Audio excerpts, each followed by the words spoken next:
Hello, and a massive hello to everybody. How's everybody doing? Rocking and rolling in a free world. Here we go. 29th of March, 2017. And no trade calls, no recommendations. Everybody's responsible for their own stuff. We're here for educational purpose only. Again, just an informal chat between traders. You're responsible for your own stuff here. Nothing major going on. And no real plan on the agenda, right? Just trying to pay it forward, talk about a busy day, right? So again, main thing on the calendar today is going to be Brexit, right? Headlines probably going to be dominated by Brexit talks. We do have some kind of a schedule, but basically I think it's going to be delivered or hand delivered around 12:30 London time, and then there's some kind of comment out of the UK, out of the EU, around 12:45 London. So we'll have to see what's happening there. So again, firing on all cylinders, a lot of stuff to do. So just let me know in the questions what you want to review. I'll try and go a little bit quickly, right? So again, we can't complain. 2017's being fairly decent. We've had a lot of two-sided action finally, markets going up, markets going down, so we really can't complain. Beautiful action across the board.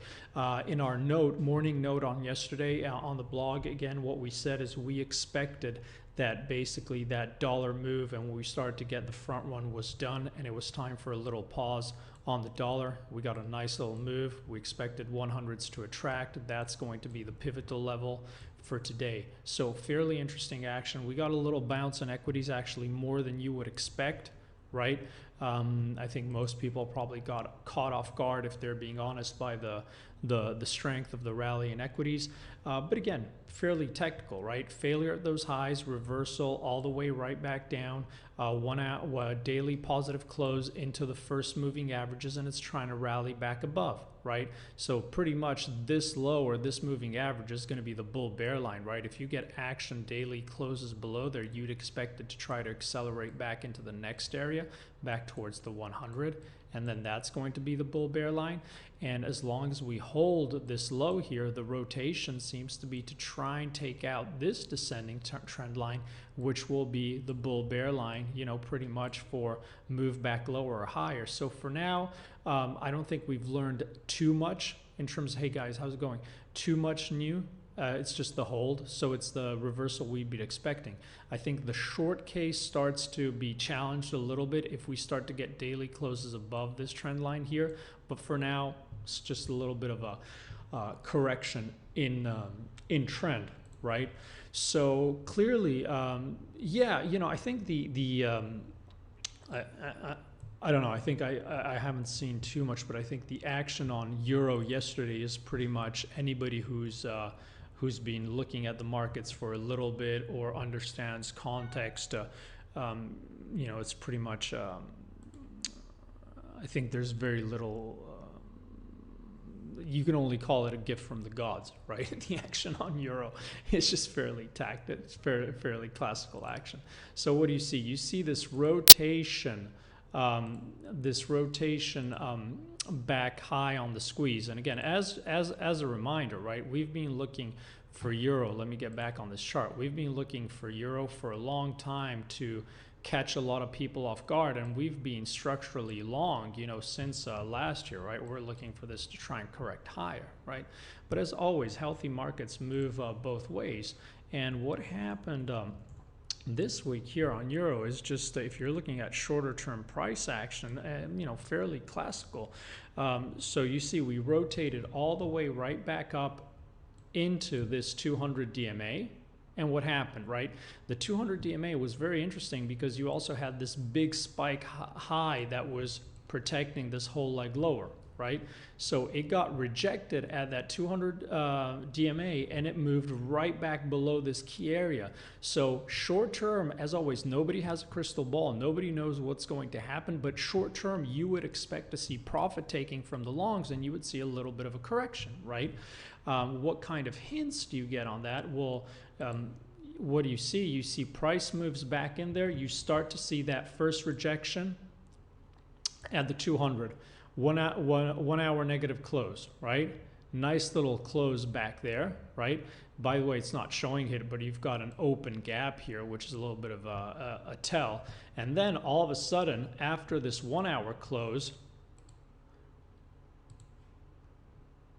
there you go. The 4-hour ends up closing negative again below that spike zone.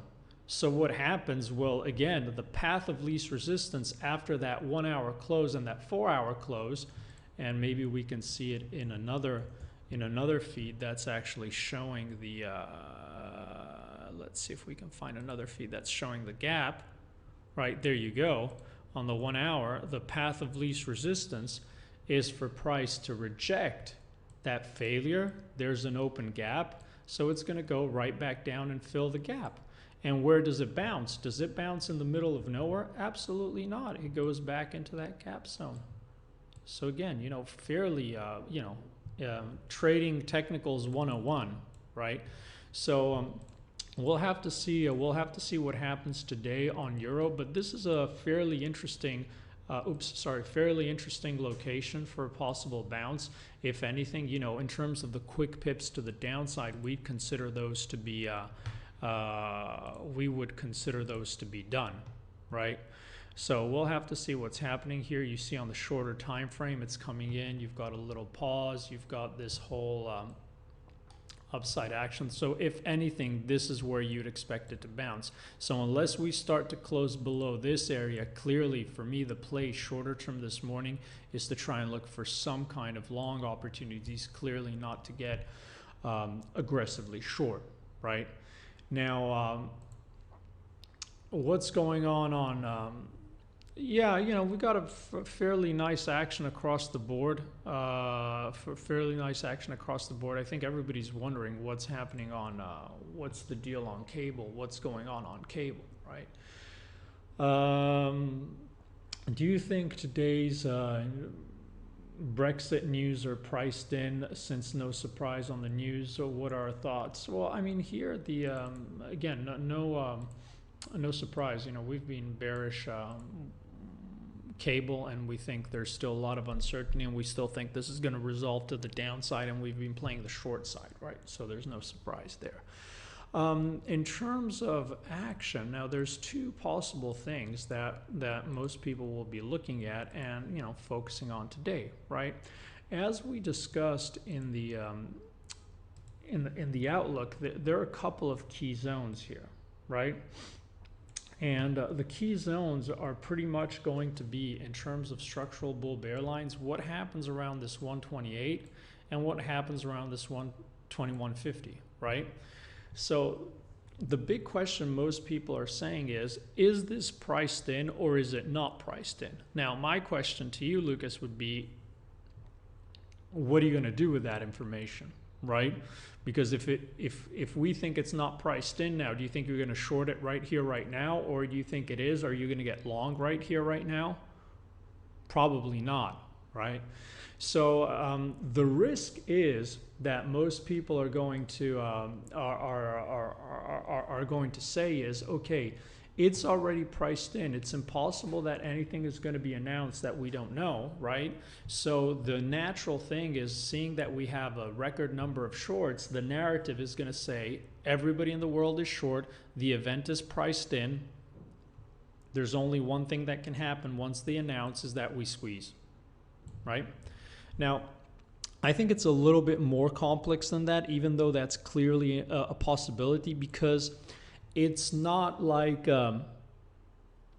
we're not talking about a number on non-farm payrolls, right? Or we're not talking about a rate hike. That's the way I'm seeing it. So if it was a rate hike, are they going to raise rates? Yes or no? Bam, priced in, priced not. Is the number going to be 100, 200, whatever on a news release? Priced in or not, bam, you get the reaction. Here, everybody knows they're going to trigger Brexit, but the whole point is, if you're trying to price in, you're not trying to price in if they're going to, you know, let's be honest about this. Are you trying to price in if they're going to trigger Brexit or not? I mean, you'd have to be intellectually challenged to think it's about, is it priced, is it, because it's a done deal. Of course it's priced in. What you have to price in is the uncertainty of the negotiations, right? Or how this is going to be communicated. So I think, does it make sense? Look, it's a lot more complicated. I don't think it's an event where it's priced in or not, right? It's of course it's priced in. So bottom line is, the risk is on a squeeze to 128, on a puke to 121.50, okay? Now, as always, because we don't like to be wishy-washy, we like to always talk about if this level happens, that happens, if this happens, and we let price guide us, but it's important not to be wishy-washy. We feel that the risk is still to the downside. To make it absolutely clear, we still think that no matter what happens, the negotiation process is going to be fairly long, and it's going to be a lot more complex than people think. So the way we look at it is that we have unresolved business here, and that we will continue to play for market having to print lower, right, before we print higher.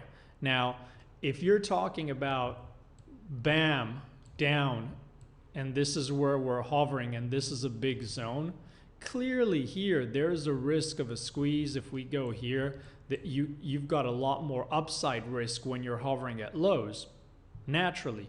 But we still feel that the path of least resistance is to the downside, and as we've detailed, there are a lot of interesting short plays here too, right? Whether you've been looking at a more short-term action here with very, very tight stops, whether you've been looking to sell any kind of rally with wider stops above the 128. And again, all these trades have gone paid. In the same way, we've highlighted all the long opportunities at the 121.50 that have got paid. So, you know, wheeling and dealing, bottom line, we couldn't care less, because there have been a lot of two-sided trade opportunities here. So as long as the market continues to trade inside this range and we get two-sided market opportunities, even if we don't break above the 128, even if we don't break below the 119.50, who cares? There's opportunities to trade, and that's all we can ask for, right? So we'll have to see what happens today, but clearly we feel there's still, even though short term there may be squeeze to the upside, there's event risk to the downside ultimately.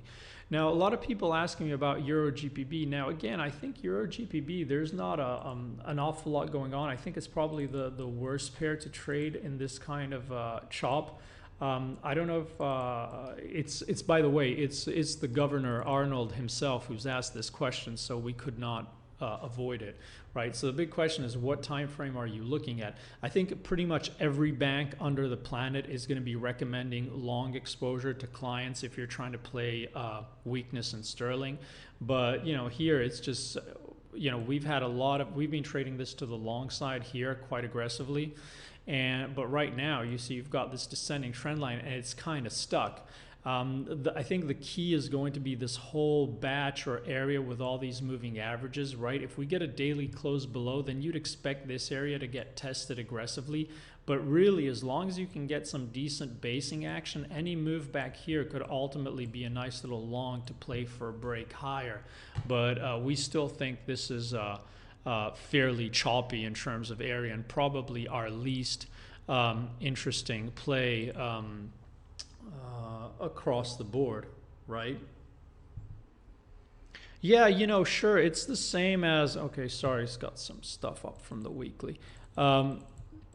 Swissy is the same play as Euro, right? In the same way you had that Euro, the move lower, you had this open gap here, right? Basing down in a nice little basing zone, trying to hover. If you look at it in terms of the bigger picture, right? Even look at it on the weekly, you had a beautiful little bounce here, right at the 100 on the weekly, right? And then you got a chance to play for that gap fill, right? But it's pretty much the same across the board, right? When you start to see that basing, and you saw a lot of the pairs had filled those gaps very quickly, but you still had open ones on Euro, USD, CHF. You know, you really, you know, that's the play is, right, to go for those fills. So, you know, fairly clearly action. You got a nice opportunity to get long Aussie yesterday. So, you know, fairly decent action. I think there's you really can't complain, right? Sure. Guys, so any comments, any questions, anything anybody hasn't I haven't covered? I don't want to run too late, but as always, I can do another 5 minutes if anybody has any question. Nothing's off the radar. Anything you want, any pair you want to review, any time frame. What's going on gold? Do you have a specific question on gold? Gold, no surprise. Anybody who's been following the weekly webinars knows we've been trading this to the long side, or the outlook videos on Sunday. We've been trading this to the long side. Right here, flat on gold, no position. So as always, I'm more than happy to tell anybody what I've got on, what I don't have on. You can feel free to ask. So right here, it's just the tricky one, right? It just looks like we've got a lot of choppy action with what's happening in the market. So still think that ultimately, especially if the market rolls, this is trying to build some kind of a whole series of lower highs for that rotation back into this trend line and the 1300 possibly. It just seems like it's hit a little bit of a speed bump here, right? It's hit a little bit of a speed bump. So we flattened out all our trades on the long side, and we're in a wait and see. But here it looks like it's time for a little bit of a correction. And you know, it's the same thing in terms of the action we saw yesterday, and it's the same trade, right? You know, remember, we always talk about this half jokingly, but it's the same trade across the board, right? So in the same way you had the long Swissy, the short euro, you know, gold and euro tend to go the same way, and you've got that same kind of action, right? Look at it on gold. We pressed higher. We got this started to pause a little bit here, sideways action, bam, failure.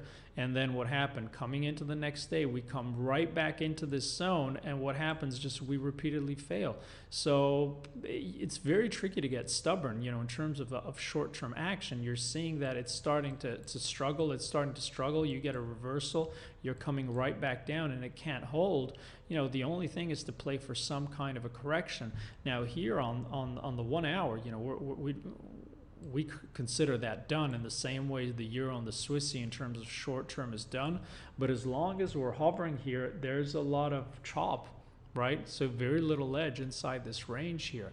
So I don't know if that answers your question or not, but that's pretty much where we are on gold. It's a little bit of wait and see. We'll have to see what happens with Brexit. We've got a lot of interesting data stacked towards the back end of the week. So let's see what we get there. But a lot of interesting action across the board, right? Okay, guys, I'm gonna shut it down and send out the recording. I need to get back to business. Hope everybody's having a great day. Hope everybody's enjoying these. Thank you so much for following. Thank you so much for sharing all the content, and see you around on Twitter. Okay, those guys who've missed it or gone in late, I'll post it on the blog in about 5 minutes. Okay, have an awesome rest of the day, guys.